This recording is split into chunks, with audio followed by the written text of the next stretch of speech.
In tonight's episode of The Knife Show on the TheApostleP channel, in homage to that fantastic TV series from the 60s, Star Trek, we'll call this one The Trouble with Trappers.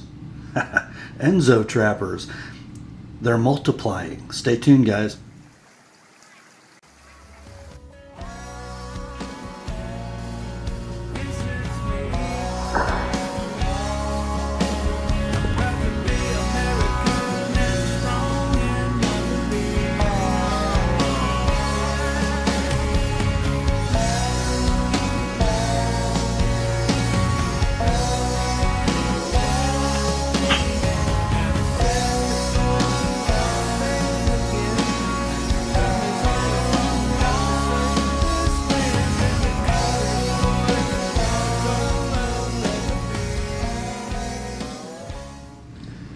Hi gang, Rob here. It's the evening of 1 July 2014, and yes, the Enzo Trappers are multiplying. You'll remember my little small short 6-volume video series building Campfiretalk, an Enzo Trapper with curly maple handle scales and a D2 Scandi ground blade. Well, my old buddy Toadstkr saw that series and he thought, boy, I've got to have one. Ew, look at that. Fingerprints.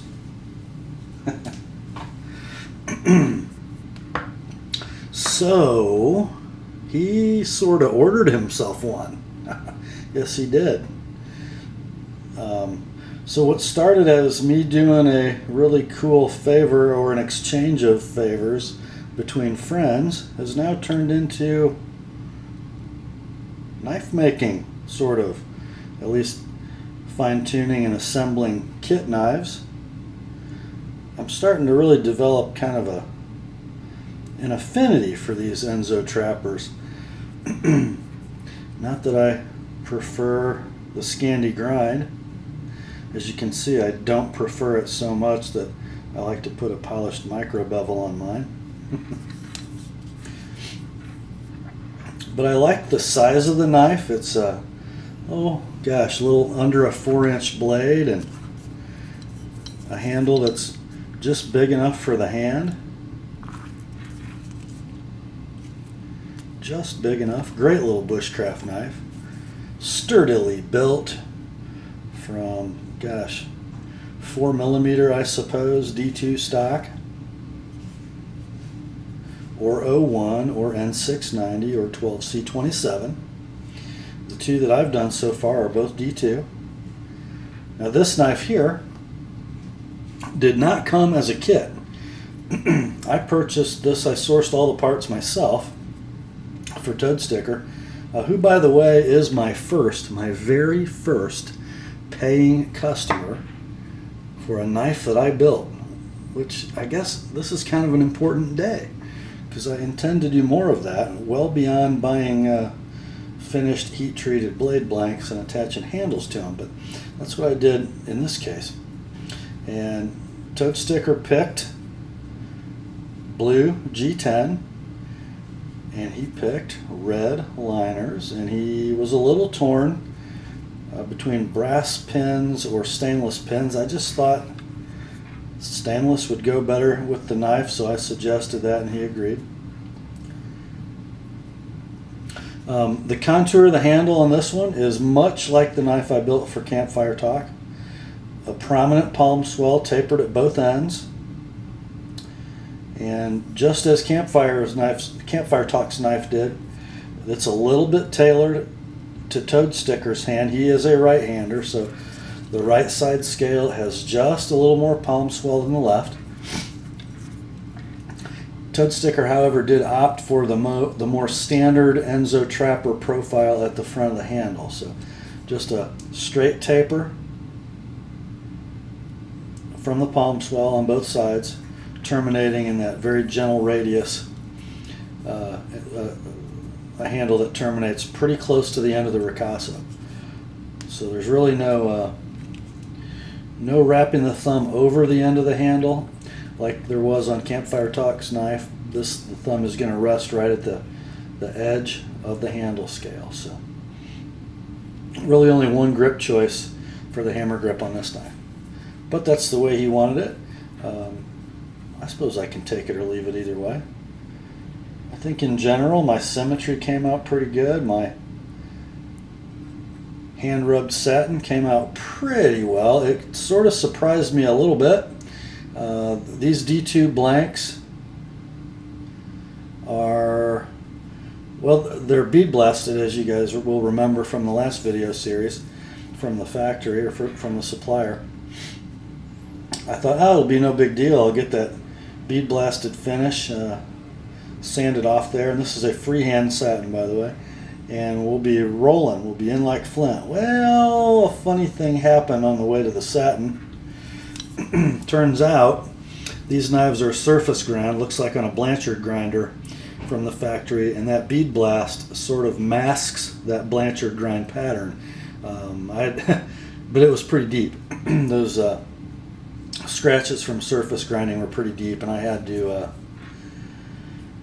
remove quite a little bit of material to get it here. I think it came out okay. Had the same grind issues at the tip on this knife as Campfiretalk's did. So I had to put in quite a little bit of work to make it symmetrical. Came out great.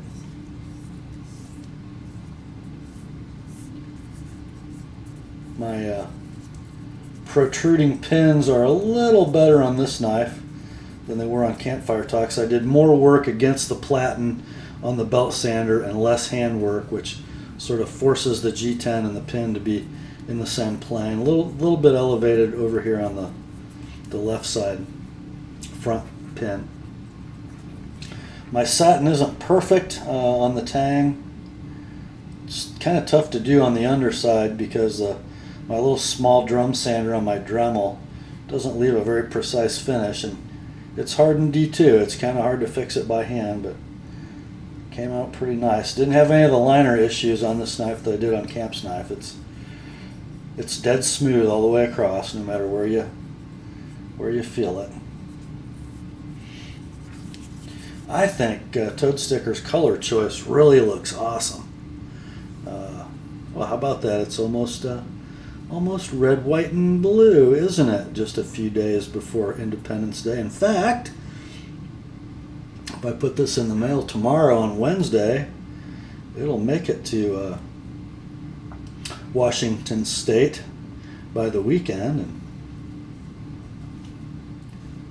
Toadstkrr can have his red, white, and silver knife around Independence Day. Pretty cool. He did also opt for a lanyard hole with no tube, which I think is absolutely fine. Doesn't really need a tube. Not a lot of wear going to happen on this G10. And I just asked him what kind of lanyard he wanted. He said, just do what you think it calls for. And I thought this knife called for just a simple black leather thong. I said, do you want it to be a lanyard that'll go around your wrist for security and use, or just something you can grab onto? He said, just something to grab onto. So this will, if you're trying to extricate this knife from a bushcraft sheath, which will probably come up to, what about here? Lets you get two fingers, or a finger and a thumb on the knife, and bury the knot back here and pull the knife out. Pretty cool. I think that'll work great. I think it looks pretty darn good. I'm getting better. I had a lot fewer problems finishing the handles to the blade tang on this knife than I did with Camp's knife. And it's so different, the handle material, the G10 from the wood. It's kind of hard to tell how much progress I really made. I'm quite sure that this is harder to sand. It's just stock removal takes longer on G10 than it does on wood. That almost made it easier because it was harder to make mistakes. You're not surprised by how much material you just took off in the wrong place and that kind of thing. But I'm fairly happy with the way this hand rubbed satin came out. And the grind corrected Scandi grind came out really nice. Got my little micro bevel on it. Let's see how it cuts. I think this one came out pretty scary, actually. Let's just see. Yeah, I know it's a bushcraft knife and I'm cutting paper with it. Ooh, yeah. Not bad for a big, thick old scan design. Can't really do a very good S-curve because of that. So much stock thickness going through that paper. But it's sharp, and it's sharp all the way out to the tip. The micro bevel on this tip's pretty wide, about 23, 24 degrees per side. That's sort of dictated by the stock thickness, by the angle of that Scandi. But guys, it's D2. What can you say? It takes an edge like very few other steels. And I think, as I clear my mess, I think